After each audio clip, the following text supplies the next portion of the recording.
more than 100 million Americans are living with diabetes right now, and there is a direct correlation with your diet, how to prevent it, how to manage it. And so here to talk about that as we're focusing on National Nutrition Month is our health insider, Dr. Shad Marvasti. Good morning, Dr. Shad. Good morning, Noelani. So I was reading a stat, 95% of diabetes is type 2 diabetes, and that's essentially your blood sugar. So we have a direct correlation here with nutrition and that particular disease. Absolutely. Type 2 diabetes is actually caused by insulin resistance. So you can think about your cells kind of like having shock absorbers for your blood sugar. So when you have high blood sugar over and over again after eating the standard American diet with a lot of excess sugar in it, that's just added to foods, your blood sugar spikes. And then there's a shock absorber system in the body that basically over time with those spikes, right? Every time your blood sugar spikes, your insulin spikes.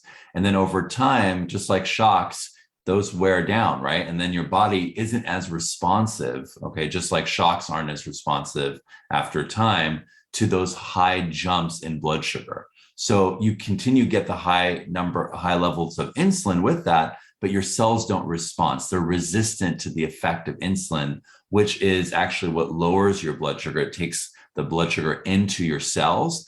Also, insulin is the fat storing hormone, which is why your triglyceride levels and bad fats go up with type 2 diabetes. And that's why type 2 diabetes is also a major risk factor for heart disease. This is an area of expertise for you. I do know people on both ends, one who learned that they had type 2 as kids. I also have a friend who is an adult, he's in his 50s and just learned that he has type 2 diabetes. So this is something that can develop as well over time, especially if you're not practicing those healthy habits.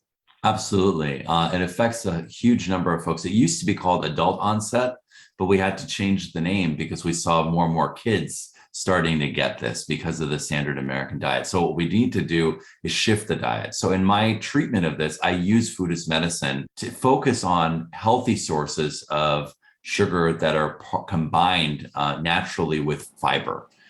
So for example, whole fruit as opposed to juice, whole grain bread as opposed to wheat or white bread, brown rice as opposed to white rice, and then adding healthy fat like extra virgin olive oil or avocado. So for example, getting sprouted grain toast and adding avocado and nuts for an avocado toast can actually not raise your blood sugar as much as having just a wheat bread, as a toast.